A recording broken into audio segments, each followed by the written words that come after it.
Hi, welcome to the night studio at the Newseum. I'm Gene Policinski. We have a program today I think you're going to find just an absolutely joy to listen to.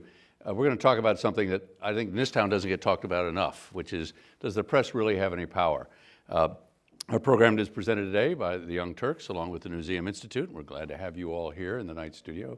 And we're going to talk about a range of topics about the media. We're going to talk about what is the media today, and we're going to talk about what the power is compared to some time ago, and we're going to talk about where things are headed. So joining us today for that discussion, we have Cenk Uygur, who's CEO and host of the Young Turks, as many people in this room already know. Michael Isikoff, Chief Investigative Correspondent for Yahoo News now.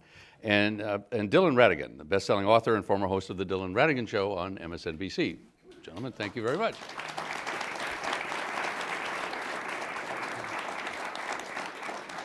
So we're just going to jump in, and we're just going to say what media, what power today. I think we got to talk about what are we talking about today. Things have changed so much, so dramatically, so fast.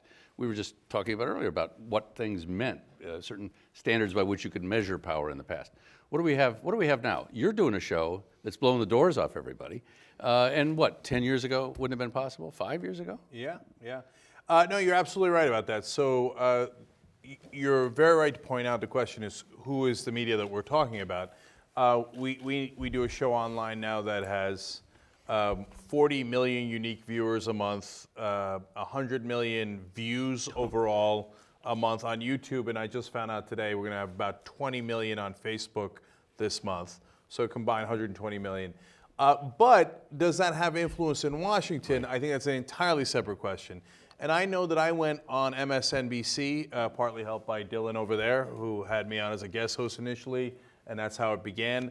And I thought that if I went on MSNBC, since cable news is in every media outlet, if you work in a radio or television station or a newspaper in the country, they all have CNN, MSNBC, and Fox News on. It's on in every congressional office. It's on at the White House.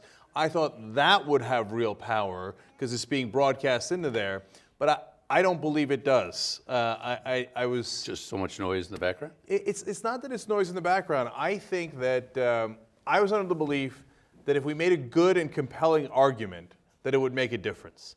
But I came to the conclusion after having gone through all of that no, the politicians are going to do whatever they're going to do based usually on the money, and then they're going to use whoever's in the media as a fig leaf. It's not like Rachel Maddow and Bill O'Reilly have a debate and Bill O'Reilly wins, right? And it doesn't matter if Rachel wins. They're going to say they want to cut taxes, and then they'll say, oh, and then Bill O'Reilly said this, or Sean Hannity said that, or the Heritage Foundation said this. It's just a cover. MSNBC, cable, and broadcast television, still the largest delivery system for news of at least of a traditional kind. We know that from the way people answer surveys, but of course the web is flying up the chart. Yeah.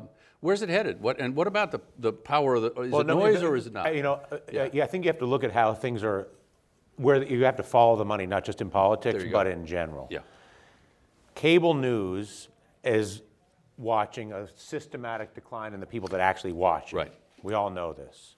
However, the profitability of cable news continues to go up because the subscriber fees that are paid to the cable news stations continue to rise. So if you're running a business where your audience is either in decay or is flat, but your profits are rising, the economic imperative to do something is relatively low. The Yahoo dynamic and the web dynamic is more aligned, I think, with the audience, because when the web and both of you exist in that world, the cable news business, I guess, how do I say this, is immunized against what its audience does because it has a different revenue stream. And I think we have to distinguish a little bit. First of all, Rachel Maddow and Bill O'Reilly are not having a debate because they're talking to two different audiences that aren't totally listening, that have no contact with each other. But first of all, Fox News, is still enormously influential to its constituency, and it helps drive the conversation in Washington for Republicans and conservatives, and I think they have an impact in that world. MSNBC much less so in the world that it was trying to be influential. Much like conservative talk radio and whatever else might exist so outside. I don't think these sort of the uber point here is that we're all the media today. It's every one of us that has a iPhone or cell phone in our pocket and can take videos of what we see on the street. That's the most powerful media in the world. Drive news, Yeah. the news cycle, and what people are thinking as much as any of us in the sort of. And I would say the most establishment influential media. thing in the media world, when we talked about this before we came out, is not a really well documented investigative piece on 60 Minutes. It's not a really well articulated factual diatribe from Cenk or myself or Michael or any of the other 1,000 people that could lay it together using video, using pictures. Nobody cares.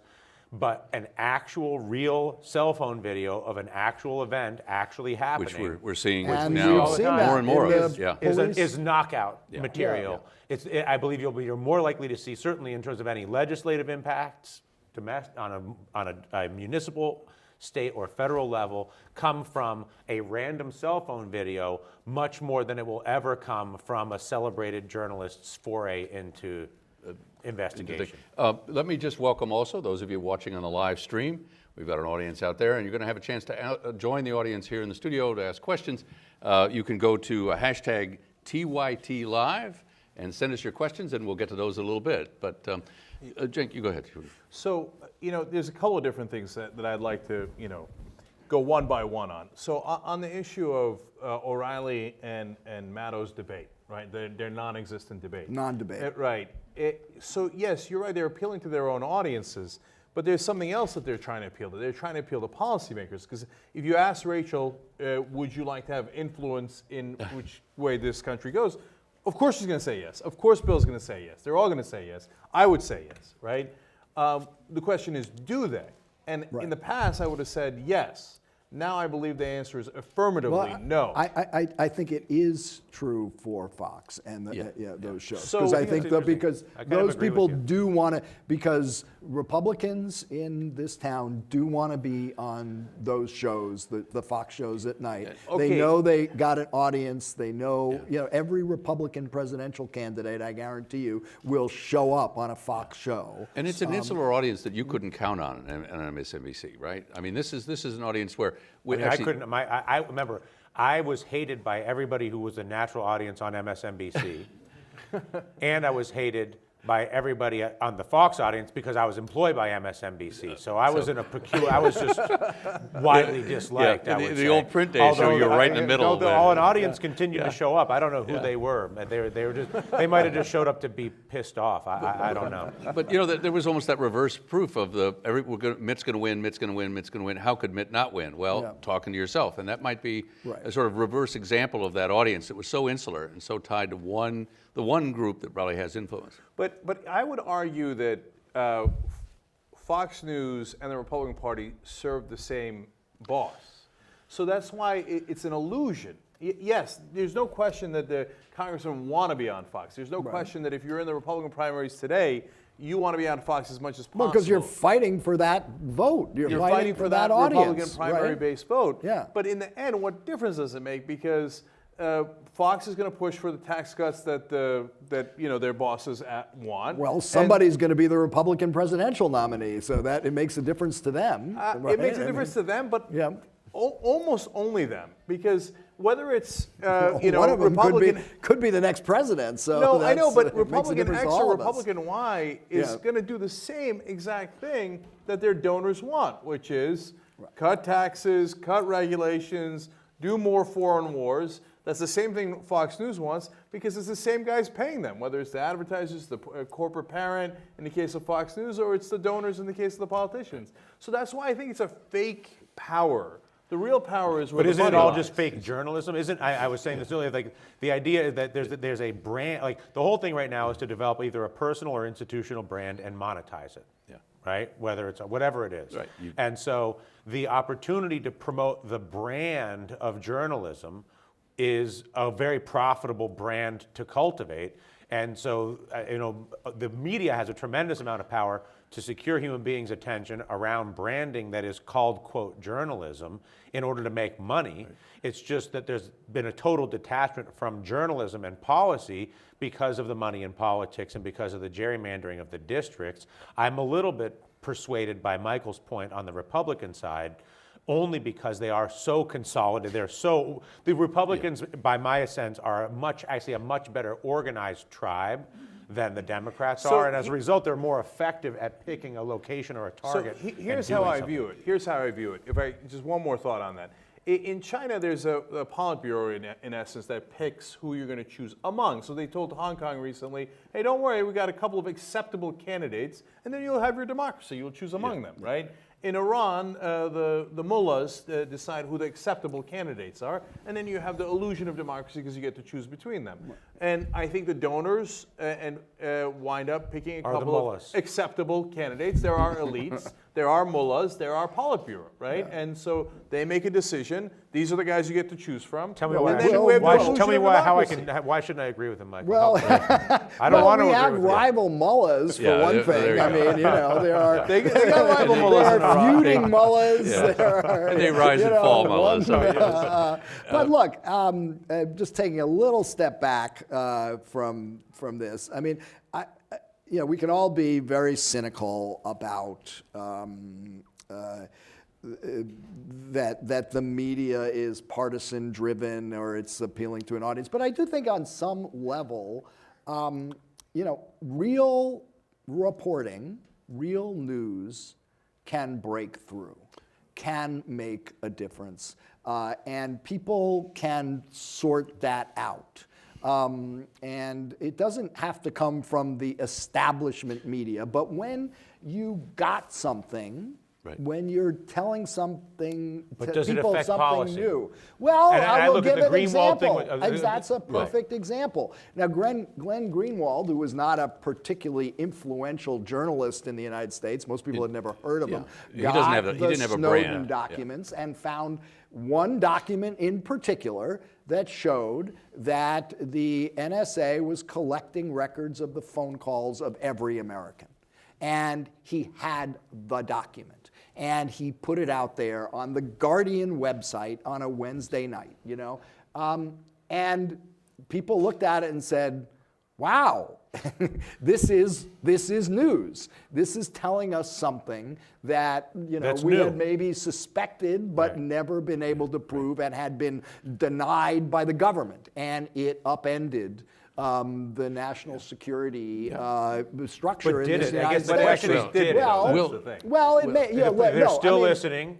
Like, you know where I'm going to go with this. But look, I mean, it forced a lot more disclosure. First of all, we got to learn a lot more because the White House and the NSA was forced to tell us a lot more about what they were doing. But the goal of transparency is to precipitate. The president did change the policy. It did not as much as a lot of people would like, but it was changed. There's still an open debate in Congress about how far it's going to go, and at least we've had something like a debate about something that had not been debated before. And I guess my only debate with you would be whether that debate has happened, really. Well, I mean, in other words, I don't get the sense that I get the sense that it gets disclosed, that there's an outrage, and the outrage is monetized because it creates a rating spike.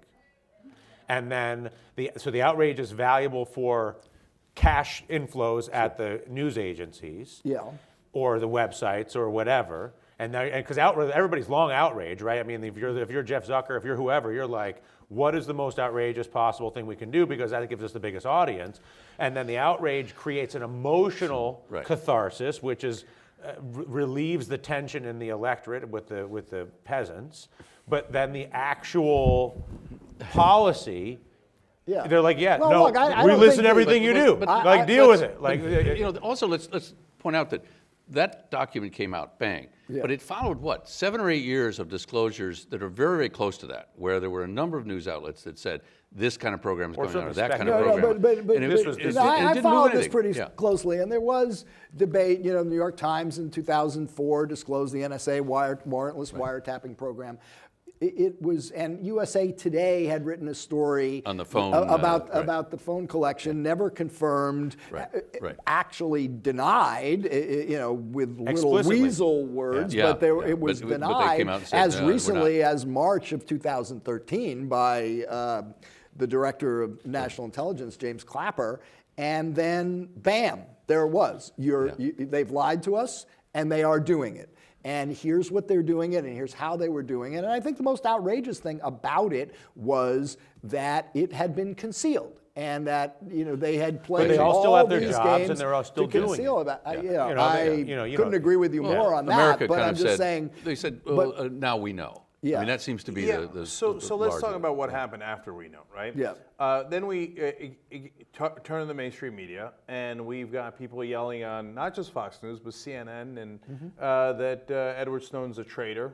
And he might have But that's committed just treason. generating outrage. Yeah. Anything to get No, but you know. no. But the other thing that it does, Dylan, is that it creates a 50-50 proposition, which is what they want. Some say this, some say that. We wash our hands of it because we don't need real action. They want to Right. accumulate as much attention from as many people as possible to make as much money as possible. Right, and so at the end of the day, it all becomes a wash. So Bush, we covered these stories. You reported on them on Newsweek. You'd come on the Young Turks. We talk about it. So Bush said there's no warrantless wiretapping. Then we knew for a fact that there was warrantless wiretapping.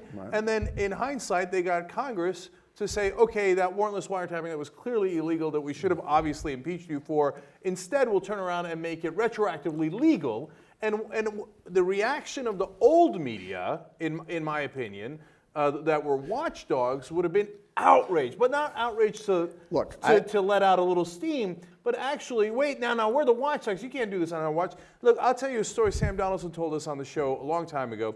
He said that whenever they would get complaints, Roone Arledge would get complaints at ABC about what Sam Donaldson was asking when he covered the Reagan White House and the Clinton White House, every time they got a complaint, Roone Arledge would give him a raise.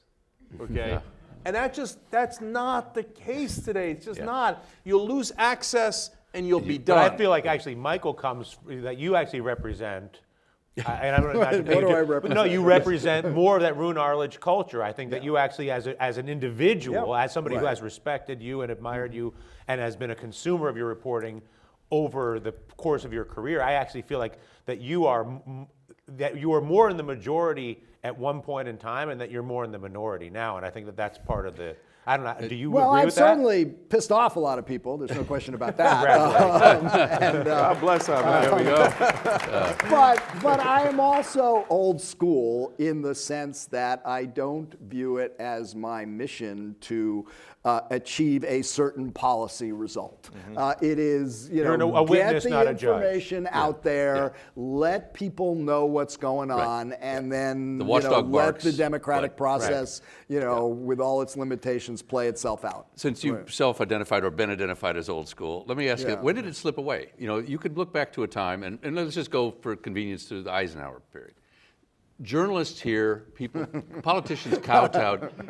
They kowtowed to journalists. Politicians here were concerned. You had to get the right columnist to write about you. You had to, if there was a power in the media, clearly it was there. I'm going to just forget, with the newspaper, with the big newspaper with columnists. big newspapers and television was just kind of coming around. Cover of the magazine. And getting cover of Life or Time or Newsweek or one of those. So let's fast forward. Yeah. It lasted for whatever period. When did it start slipping away, and how is it? Well, I slipping mean, away? it's changed because the media has evolved devolved. so much, and the same powers that media power centers don't exist in the same way. I was at Newsweek for years. It used to matter what was on the cover of Newsweek magazine, what was on the cover of Time. People actually used to wait and see who was Newsweek going to put on the cover next week. Now the news magazines are largely irrelevant. They still do good work, but it's a different just time. one more piece. And look at the rise of websites like BuzzFeed or Vox. And if you look at the BuzzFeed business, there was an Yeah. interesting slide that was published recently of the BuzzFeed business plan when they were seeking financing. I think it was 2007, 2008, and they actually drew the Venn diagram, where they drew the circle of journalism, which is storytelling and facts and elaboration and all this, and then they did the circle on ad agencies, which is engagement, monetization, manipulation. And then they did the cross of the Venn diagram. This is in the proposal to their investors for the launch of BuzzFeed.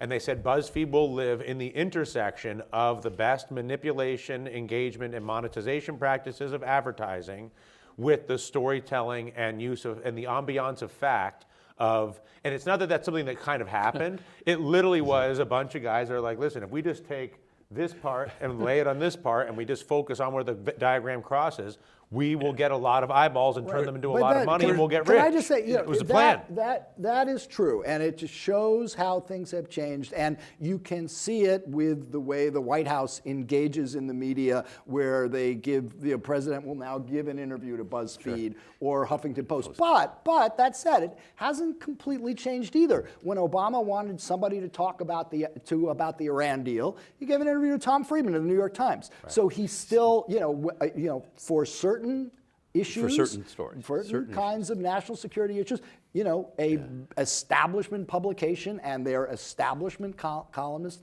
can still count. So because they're donors? No, it's because situation specific. cynical? I think to Michael's point, I think it's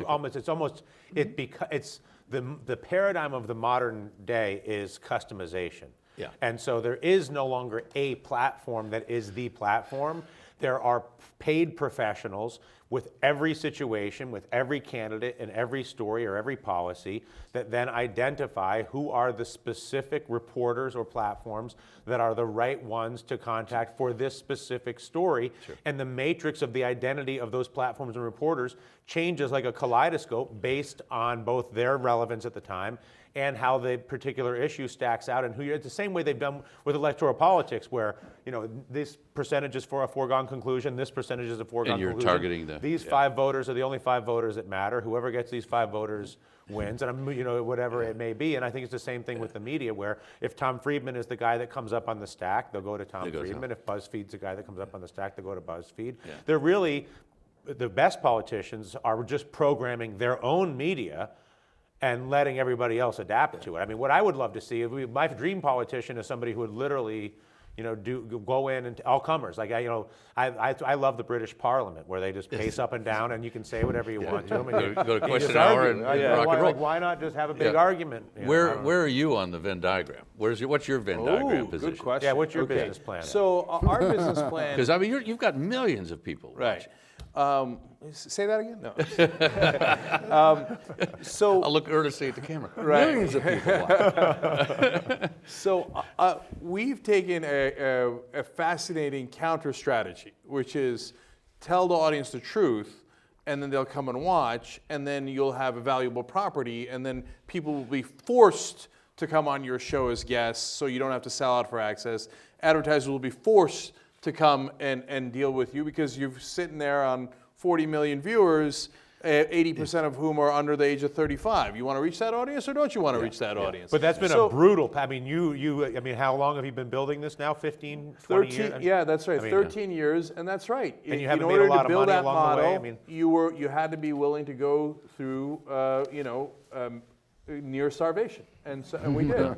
And so there was first couple of years we didn't get paid at all, and then we barely scraped together money. And then we had 5 people on staff for about 9 of those years, and then when we got to 10, we couldn't believe it. Now we're at 52, and so I mean, I love that everybody else is on the other side. They're on the Venn diagram. Great, I'll serve the audience and I'll get the audience. Yeah. So look, they think the audience is stupid. They really do.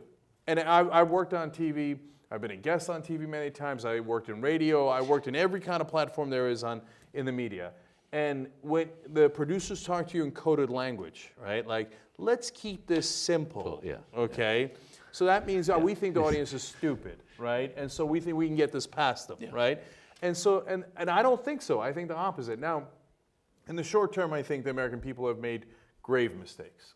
Okay, we kind of elected George W. Bush. So it's not like I have overwhelming confidence in the short term in the American people, but I do in the long term. So these guys are playing a losing game. That's why CNN's ratings are abysmal, MSNBC abysmal, right?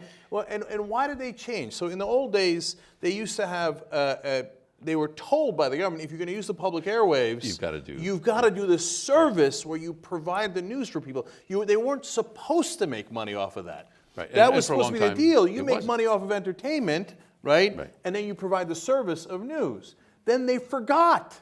The government forgot. The government didn't care. I mean, partly because of the donors, yada, yada, yada. And then news had to become a commodity, a lot of what Dylan's talking about here. And then they thought, okay, now I got to make money. What's the best way to make money? Now, if I piss off, for example, let's get real. NBC during the Iraq War was owned by GE, which makes a lot more money as a defense contractor. Okay, so now so when Phil Donahue says I'm against the Iraq War, well, okay, he's your best rated guy, but the marginal amount of money you're going to make between Phil Donahue and the next best host is tiny compared to the money you're going to make from the Iraq War. So Phil's got to go. Ashley Banfield speaks out against the war. She gets moved into a closet, off the air. They signed a huge multi-million-dollar deal with Jesse Ventura. They find out after they sign the deal that he's against the Iraq war. He never makes it on air. Didn't MSNBC start its liberal tilt while GE still had owned a They part did. of it? So and is Comcast some lefty company? I mean, come on. I'm kind of with Michael. I think that it's more that there's an aspect of. I think it's less what you're describing and more a laziness.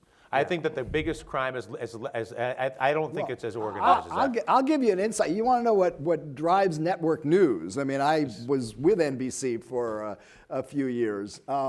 You watch the network news lately?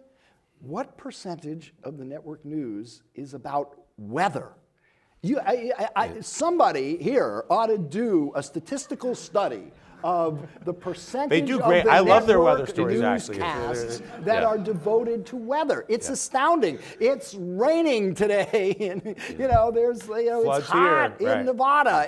Guess what? It's summer. It's snowing, and In the mountains. I mean, it's unbelievable. I can't tell you how many times I got bounced from the network news for a weather story. We can't do that because there might be tornadoes in Kansas. I mean, But Mike, that's not an accident. That's not an accident. No, because listen, it rates, it gets numbers. People like watching weather stories. It tells you nothing about what's really going on in the country, but it keeps the viewers. But it gets a safe rating, okay? Yeah, so of course. Now look, it's CNN. There's no investigative correspondents left for all intents and purposes. That's not true. They actually have done some pretty good investigative stuff on the VA. They're you're giving me the exception there, and that's the exception that proves the rule, right? Is CNN constantly breaking stories? Well, oh my God, you won't believe what the government did, right? And almost never happens on CNN. When we were I was at MSNBC, you were at NBC News.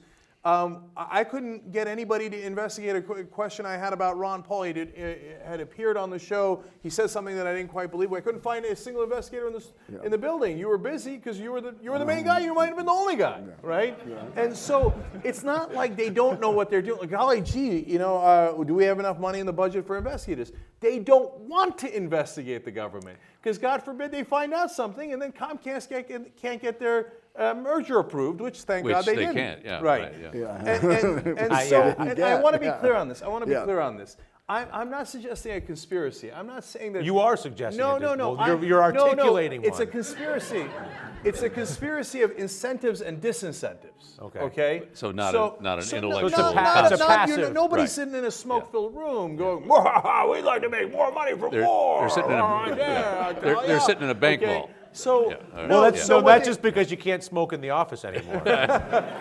So no, the message goes out in ways that have happened to actually you, Dylan, and me. Like, hey, whoa! Look, if you're going to play it safe and you're not going to do investigations to if you're Mike, right, or you're not going to tell the bank on CNBC, you're not going to say the banks caused the crash, right? Sure. Okay. Then Although I will say at promoted. MSNBC, although I will say this. You got to say it a lot. I said a lot of things on MSNBC. Did you a at lot CNBC? of things. Well, there are different situations. So I'll answer your question, but what I'll say is at CNBC, I said a lot of things about the banks, and I was offered a 5-year contract to renew at CNBC, and no one ever explicitly told me not to say the things that I was saying. Now, with that said, I was already fairly established and had a fairly powerful position inside the institution. I didn't show up and say, I'm going to go say these crazy things about the banks, will you hire me? I had been there for years. I had been a very reliable and competent financial journalist, not just at CNBC, but at Bloomberg prior. And so it was only in the face of what was happening that then I just started internally doing my own analysis and reporting, and it was quite clear that there should be clawbacks from CEOs, that risk management had been flawed, that their swaps market needed to be put on an exchange. These are not opinions, these are factual things having to do with retained risk and transparent markets that I took honestly for granted. It was my own naivete. I actually thought this was a layup. I thought we're going to put swaps on exchanges. Anyway, there was nobody ever told me explicitly not to say or do those things, and I was offered a contract renewal. I was deprived of staff. There was a resource suffocation that goes on.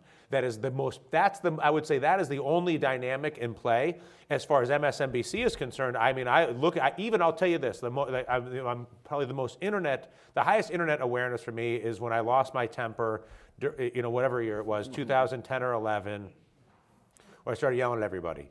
And Good for you. yeah. And, What did you lose your temper about? Well, that's an interesting thing because I was in the middle of writing my book, which is the only book I've ever written, and I was sort of living in this apartment in New York, just eyeballs into facts on everything, on the health, and the whole premise of the book was to try to do analysis on systemic misaligned interest, not by casting judgment or blame, but as a witness, misaligned interest in healthcare, misaligned interest in energy, misaligned interest in trade, misaligned interest in banking, and so I was sort of swimming in all this. And I naively thought that by articulating misaligned interests, that would have some value, because I was like, oh, well, gosh, if doctors' interests were aligned with patients' interests, if teachers' interests were aligned with students' interests, there's all these things that can be done, and blah, blah, blah, blah, blah, like an idiot. Anyway, and so then I show up to work, and the thing that frustrated me the most about working at MSNBC in general was I wanted to have these conversations about, well, gosh, 64% of our healthcare money is spent by 10% of our population. If we were to hotspot the 10% of the population that's spending 64% of the healthcare money, that would be a much more intelligent way to try to reduce healthcare spending than randomly being like, well, we're just going to reduce healthcare spending. I just wanted to have conversations like that, and inevitably I could talk about whatever I wanted at MSNBC, but I had to do it inside of the frame that I was given. And that's where Cenk's going to be very happy to hear that. Yeah. And so, and it was my frustration of the existence of that frame where I was sort of in the middle of writing the book. I wasn't getting a lot of sleep. I show up to work, and basically the conversation, I've been doing this job for 3 years, and I think I even yelled out in the middle. I was like, I'm doing this for 3 years. What the hell am I doing here? I became very frustrated with what I felt was a remarkably stupid conversation, which was not about why are we in debt or how do you get out of debt. In other words, the excess cost of education with low returns, the excess cost of healthcare with low returns, the excess cost of whatever. But that's not even the reason why I bring it up. I bring it up to bring up this point. I really exhibited some unusual behavior for a work day at MSNBC. Yeah. Would you agree? And the only thing that was ever said to me by anybody at MSNBC ever the entire time was, that was happening in the middle of a show. If you watch that whole rant, it ends and I'm just like, well, I guess we'll take a commercial, I'll be right back. And that's after I just completely was like hysterical. Then I'm like, oh yeah, it was just 2 minutes, the commercials will be back. And so then we do 20 more minutes of TV show, like nothing ever happened. I come into the green room after the show. My executive producer, who you know, Steve Friedman, who is a good guy, comes up and walks up next, doesn't even look at me, just walks up next to me, and we have a good relationship. And we're sitting there in the green room, and I'm taking my makeup off my face. And he's like, think you're going to do that a lot more? And I'm like, probably not. I don't see a reason to do a lot of that. He's like, okay. He's like, that's good. And that's the whole conversation that ever happened the entire time. Phil Griffin never said anything. Phil Griffin never said anything to me about anything that I said on my own show or for that matter on morning. I mean, I also went off at one point about the Wahhabi Muslims in Saudi Arabia at one point. It's not the Muslims, it's the Wahhabi sect and blah, blah, blah. Anyway, I'm going on too long, but my point is that I was actually never given any directions whatsoever. The only thing that I felt impaired by was the resource limitations on staff. Right. So I've got to jump in here. So I got an explicit talk from Phil, but that is again an exception that proves the rule. Like that was a foolish thing for him to do, right? But I'll get into that in a second. But Dylan's rule is the correct one. It's very subtle, but you know your frame, okay? So my EP was a good guy too. He'd get calls from. There's a woman whose name I don't know and don't remember, okay? I think I knew it at some point, that served as a conduit between Phil Griffin, who runs MSNBC, and the EPs. And if somebody was concerned in management, they would call her and she would call my EP, who are all good people doing their jobs, but they perceive their jobs to be, you sure you want to do that again? Right? And I remember I said, we just covered President Obama on Egypt, and he said, we love hosting Mubarak, great ally of ours. This is really early on, right? And we love the protesters, aren't they wonderful with their, and I came out, I happened to be live on the air at the time, and I said, now I'm going to keep it real with you guys on what the president said in a minute, but first let me go to General X, right? And we were doing that. And in the time that I went to General X, the call went from management to the middle lady to my EP, and my EP said in my ear, do not keep it real. That should go on a wall somewhere. I like that. Yeah. And I look at Phil Griffin, because I thought Phil Griffin, I look at what he did in allowing me on as actually a very courageous decision. I personally, I found the fact that he even let me do that show to be remarkable. So, Dylan, I'm with you, and I always appreciate anytime anybody gives me a chance. You gave me a chance to guest host, and I'm forever appreciative of that. So, and people think like because of the how I left MSNBC that I don't like Phil. That's not true at all. Phil's doing his job. Sure. His job is to be that corporate guy who's got to worry about the guy above him, and he's got pressures, and he's got to convey those pressures upon us. Sure. Right. And so, but if you notice, you're not on MSNBC anymore. I voluntarily resigned. Oh, I know. And I'm not on MSNBC anymore. No, you did. No, I know the story. I know. But you're not I kid on. you not. I'm not on. You were at NBC News. You're not on. We're three guys who care to deliver, as best to our abilities, the truth as we see it to the audience, and we just happen not to be on. But yet the Don Lemons of the world run amok on cable news. Right. Well, Yeah. I mean, anyway, Michael, I don't know if you want Michael, Dylan, who is on? Who is, we're talking about media power or the absence of it.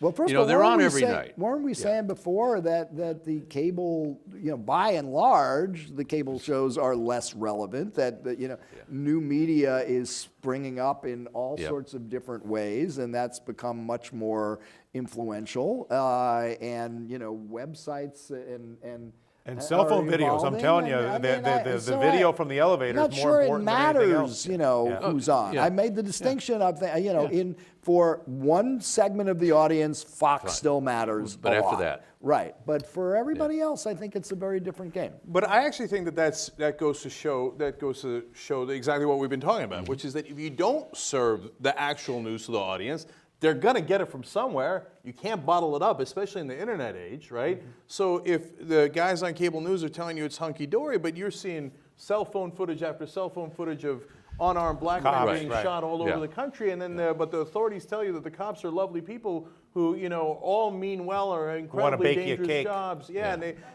then you go, okay, who am I going to believe, me or my lying eyes? Right. You or my lying eyes, right? So that's why the cell phone videos, that's why the internet media, et cetera, has grown so large, because we don't find mainstream media credible anymore, because they're not. When you look at that mix now, that there's no dominant player. Are we going to see a dominant player? Are we going to see this fracture continue, or will there be, either by monetization, and sort of the dark forces, or just the audience basically saying, who the hell can I trust? Are we going to see somebody emerge, or is it just too early to know right now with the way things are going? Yeah? Ladies and gentlemen, you heard it here. He has emerged. Right, he has emerged. Yeah. I might be a little biased. just a touch, but that's okay. You know, what the heck? Look, I mean, this is it's in a way dynamic capitalism. I mean, there Granted. used to be Yeah. 3 auto companies in the country, and and they were the game, right? And competition, and changed the way the auto industry works. And I think in the same way, the media is changing, and it's competitive. I mean, well, I would say- but I would some say that sites do better than others. Some, some get Some rise, some that the No. media's role as a trust broker intermediary Yeah. between the audience and the information is over. But that the specific, story-specific, Glenn Greenwald with a specific set of documents, or Michael Isikoff with a specific set of documents, or anybody with a specific, so it's much like we talk about on the PR side where they're like, which reporter is the right person to give this Iran story to or whatever. It's gonna be- That you're gonna get, it'll change every day. Right, so there'll be one day where it's the young Turks and Cenk Uygur, and they're on the front of everything because of what they have done and what their content is. And I think that there is, I don't mean to say that the trust broker is entirely gone. I think obviously what Cenk is doing proves that there is a market for a trust broker, but that largely that the audience in general is much more trained to audit themselves to whether they trust a specific story, irrelevant of the platform itself, and that is a different paradigm altogether.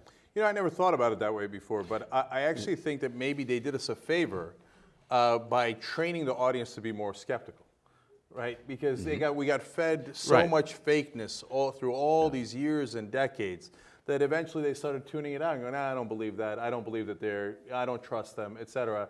And they began to have a filter of their own, which I think is great. I actually, to give you The peasants, you mean? What's that? The peasants. Yes, With the the masses that they sow distrust. Yes. So I actually have a really hopeful view of it, and putting the kidding aside about us and stuff, is that this process, again, in the short term, yes, maybe that Venn diagram works for a while, and there'll be, certain outlets. It does work. It's biochemistry. The back of the human brain hooks into information and can be manipulated easily the same way sugar. I mean, it's a biochemical paradigm. And I hear you on that, and I know emotion works better than facts. My dad he's an engineer, so he's always like, you have to put up graphs, right? Graphs. Yeah, go for those hard numbers. And I said, but Dad, graphs isn't necessarily what works. Bill O'Reilly's never put up a graph in his life, right? It's all about, they stoke fear, ISIS, war, Emotion is a Christmas, et cetera. So I know all that, but I think that there will be at least one, I hope many, new things that arise where people go, you know what? After all this fakeness, I kind of trust those guys. So because time is the best test. Time after time, they turn out to be right, or they turn out to be honest actors, which is more important than anything else, right? Well, we went through the Cronkite trust, grandfather gives you the news in the evening stuff. And now, if you do any kind of testing on this, who comes out? Colbert, Stewart. And John Oliver is probably the best working broadcast journalist in America today. There you go. Hands down. There you I really go. believe that. And I mean, it's an interesting spin to me because it isn't the people who sit and do either present the weather, over Right, but and it's over also again. the identity. Like I read Michael Isikoff's byline, and I digest that differently. Like it's more individualistic, right? Yeah. It's what is John Oliver doing? It's what is Michael doing? It's what is Cenk doing? It's not what are the Young Turks doing, with all due respect, or what is Yahoo doing, or what is it goes to the breakdown of the filter where it's much more identity specific, I think. We just went through the Rolling Stone thing, and people were writing a lot about, the damage or non-damage and whatever that story and the faults with it. But I was looking at the narrative journalism forum and saying, was that the inherent problem? But you go back to Muckrakers, and what made me think of it is you had Ida Tarbell, and you had these people who had an identity. They created an identity before there was even a magazine brand. I mean, they did that sort of, but with one historian was great, said an overabundance of fact. And it was an interesting time, and we're same thing. That would be more likely to emerge now than a platform than a platform. I wonder if we're back to that. Well, you are there. Same time with change in media. There it was, random local media versus mass media. But it's an interesting parallel in a way, almost 100 years later. I think that by nature it has to, right? Because what the audience rewards online is authenticity, okay? And if you're going to be authentic, you have to be clear about your perspective. Because when Wolf Blitzer says, I've never had, it conveys that he's never had an opinion about anything he's ever covered for the last 20 years, the audience thinks, well, that can't be true, right. or I hope it's not true. At some right? point, you went home at night and started banging. Right. So by definition, he appears fake. Yeah. Right? So if you're going to be authentic, you can't fake that, right? You can for a little while, but not in the long term. Yeah. So then it's okay to say, this is my perspective. We're progressives on Young Turks. Not everybody thinks the same way. We have massive disagreements on all of our shows, and some are more libertarian strain, et cetera. But we don't lie to the audience and say, well, we could be conservatives, we could be libertarians, we could be progressives. No, we tell them who we are, right? And it's obvious. Fox News, I would have no problem with if they just stopped saying they're fair and balanced. Right? Just leave the... But that's just that's just a phrase. I mean, nobody has any doubt about where they're coming from. No, they do though, Mike. I think they do, and I'll tell you why. Do? Because they're invited to the White House Correspondents. They run the White House. Ed Henry now is the head of the White House Correspondents, and he does the dinner, which is this weekend, right? And everybody calls them Fox News. And they get to go to all these things and pretend they're a news outlet.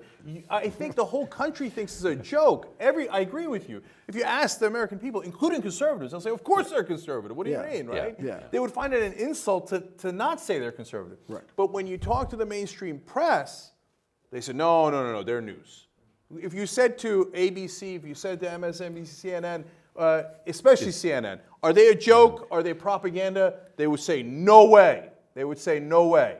Because you know why? They might work there one day, okay? And a lot of their friends work there already, and some of their friends work there right now. They can't afford to say those guys are not doing news. Look, it's one thing to acknowledge where you're coming from, like you do, and a lot of people do.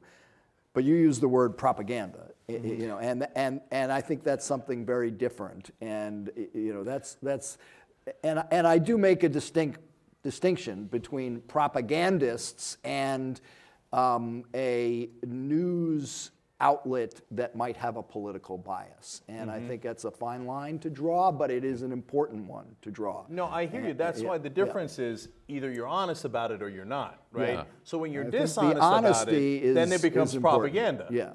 So if some people But criticize... don't you think at this point, fair and balanced is almost like a joke? I think it's I mean, just, even to them, I'm where not- like, I'm not it's like sure how it's much like you're in the it's- club. You're like, we're the I don't know. I feel like they wear their conservative think that's credentials. what They, taints I mean, the- you know, Let me I ask, mean, okay, then Yeah, let yeah. me be more pointed and ask this. If Yeah. you said to everybody who's worked at Fox News, you agree you're not a journalist, right? Do you think you would get? Oh, yeah, of course not. Of No, course and not.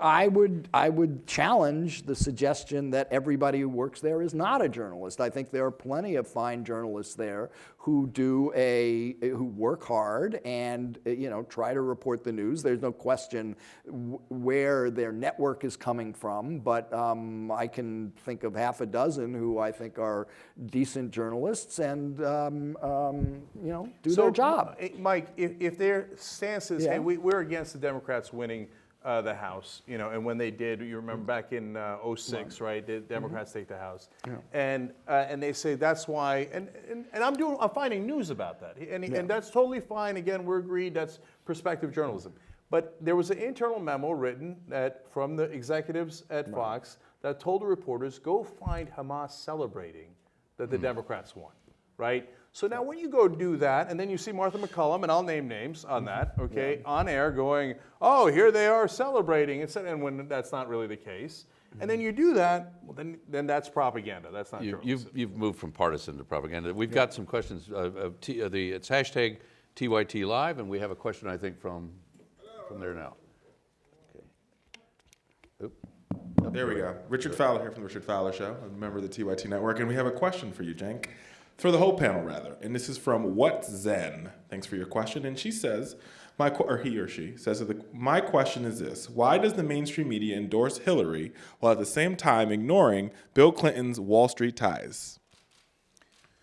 So they would say they're not endorsing Hillary, right? Well, I would agree with- Have I you don't- read the I mean, papers lately? where's the endorsement? I think the New York Times I hope did I a never pretty get endorsed major like that. takeout this morning on the cash that went to the Clinton Foundation and Bill Clinton himself from Russian and Canadian interests that had major business before the State Department while Hillary Clinton was Secretary of State. I think that was an entirely legitimate issue to raise, and I think a lot of people will be following up on various aspects of this. This may be rude, but I would reinterpret the question, which may be rude to the questioner, but I'm going to do it anyway.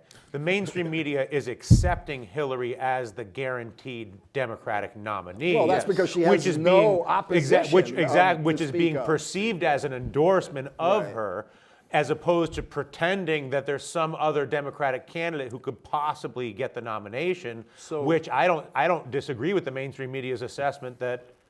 Well, It is so- a foregone conclusion, and it's probably the greatest risk to the Democrats that they've put themselves in this situation, honestly. But, I guess accepting her inevitability can be interpreted as an endorsement. Yeah, so I'll go just a little further than that. I think, again, we go to incentives and disincentives. There's no smoke-filled room where the ABC and NBC get together like, hey, it'll be Hillary, right? It'll be Hillary. And No, of course There's not. a presupposition there because we've been hearing that drumbeat that there is that smoke-filled room. Right. That you can't smoke. No. He's stuck on that. Bunch of nervous, Still a room. Right. But the presumption comes in the fact that she has raised so much money, and we all know she's going to raise so much money, and we all know the power of that money. So now that is a fair presumption. That's true. She has raised that much money. She will, and it will have that kind of power. Now, at the same time, what it does is it favors money. And so they unwittingly, journalists, and understandably, write, she's the presumptive nominee, which then gives her a further advantage. So they don't Self-fulfilling, mean to, sure. right? And then what they'll do is And they'll then they're write taking, articles what that they're might doing is they're fund 'em. taking Yeah, apart the presumptive hold nominee. on a second. But Yeah. she's the presumptive nominee because no major Democrat is challenging her. That's why. But maybe if O'Malley runs and gets in, he's probably going to get a fair amount of attention from the media, if only because of that. That there'll be becomes the and anti-Hillary. same for Right. Jim He doesn't Webb. almost need a name. But Right. neither one is either Webb or O'Malley or Bernie Sanders is viewed as a challenger in the way that Barack Obama was a challenger in 2008. Partly because they don't have any money.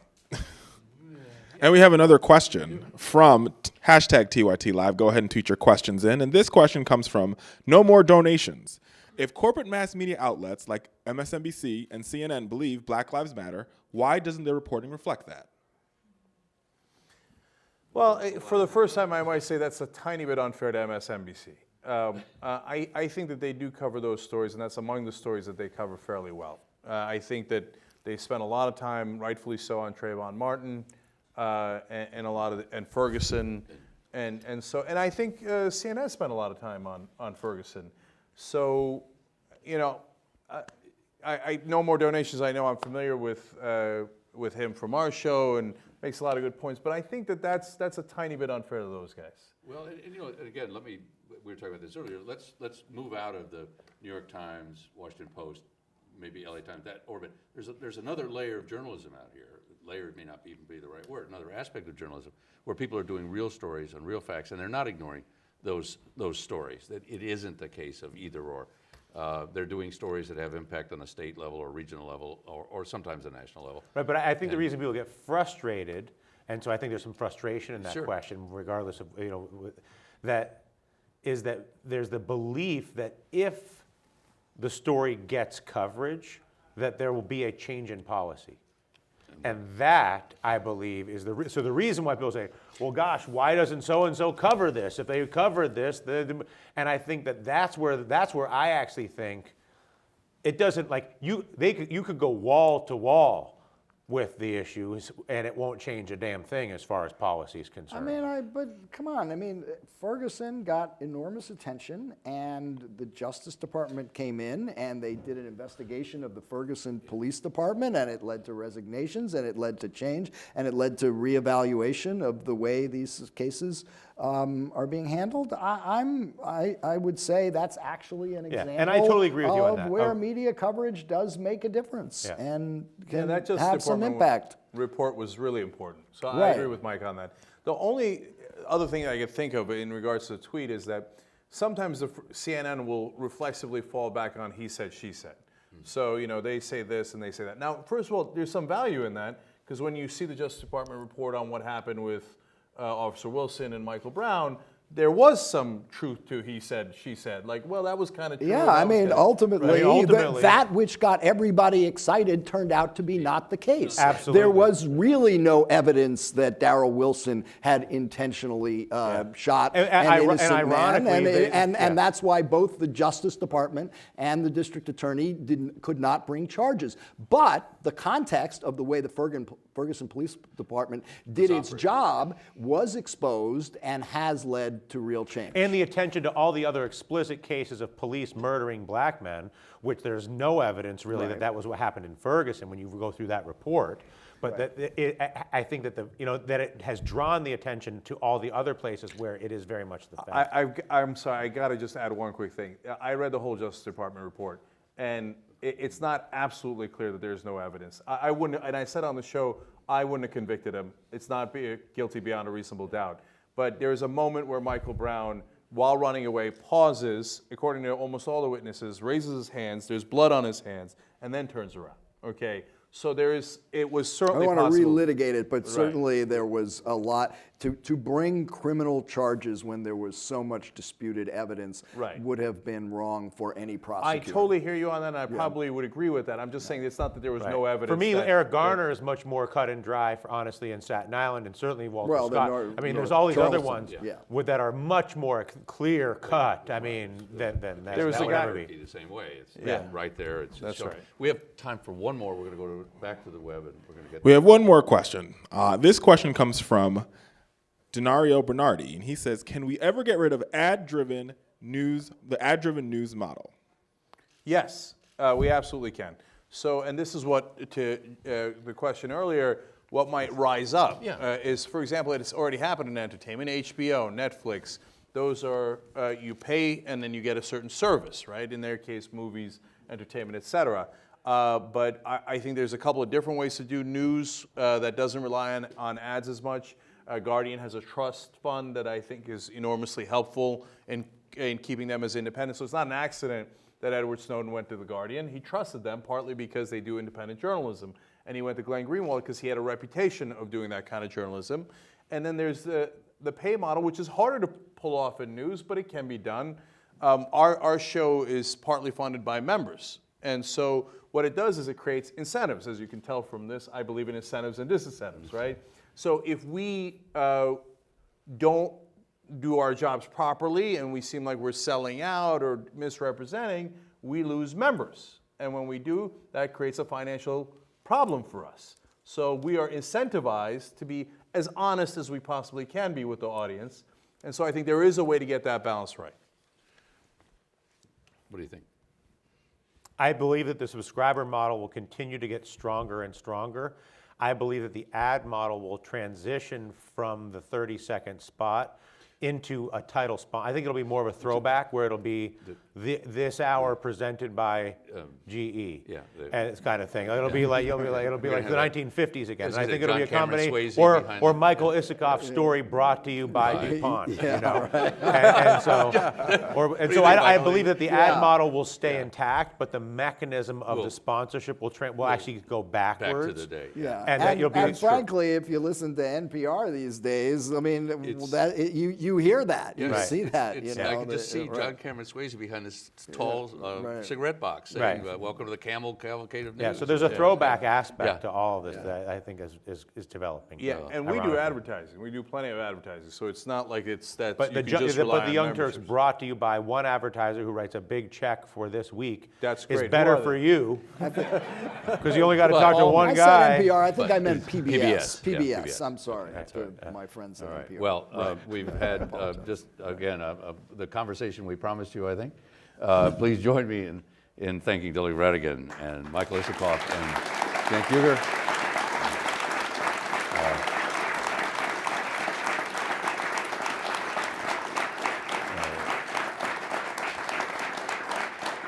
thank you all for being here at the Newseum. I'm Gene Policinski. We're glad. We hope you come back to the Newseum where there's always more to every story. So thank you very much.